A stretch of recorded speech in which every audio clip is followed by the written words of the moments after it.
market is a graveyard of shattered glass, built on the hubris of tech giants who thought they could dethrone Apple.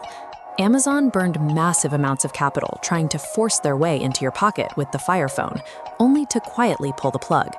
Microsoft tried to leverage their absolute dominance in software, but Windows Phone collapsed under the weight of an empty app ecosystem. Even Facebook partnered with HTC to build a social-first hardware device, an experiment that ended in complete commercial disaster.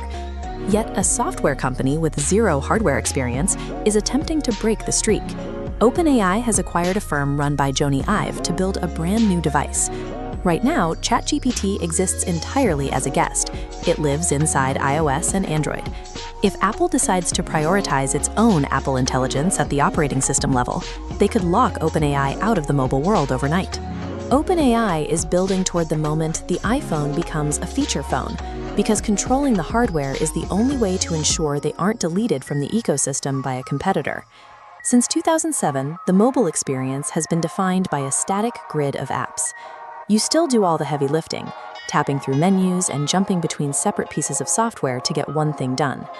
Now, OpenAI is designing an agentic OS. This is a departure from the grid, creating a system where artificial intelligence agents perform those manual tasks behind the scenes. They take a base Linux layer, placing an active agentic AI layer on top for a clean interface. Instead of opening apps, you simply state a goal, and the AI agent negotiates directly with third-party APIs to execute the process. The smartphone transitions from a passive tool that you operate into an active, autonomous agent that operates the digital world on your behalf. The problem with current AI phones is they lack local processing power, forcing them to bounce your prompts back and forth to slow, cloud-based servers. True on-device AI requires a hardware rebuild, utilizing a dual NPU architecture. The first NPU handles ambient AI, running silently to read your context. The second NPU is the heavy lifter, remaining dormant until requested, triggering an instant processing spike. This local power allows for new physical senses.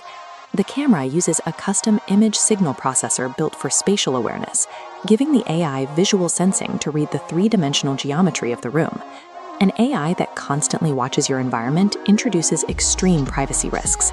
To solve this, the hardware uses inline hashing, creating ironclad encrypted locks at the physical chip level, so your personal data is never uploaded to the cloud. Achieving this level of AI independence requires balancing extreme localized processing power with unbreakable offline security, capabilities a simple software update can never provide.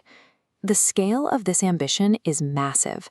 Leaks suggest OpenAI is preparing an initial production run of 30 million units, a volume that established hardware veterans like Google struggle to match. Building a device capable of running a massive language model locally requires LPDDR6 RAM and UFS 5.0 storage.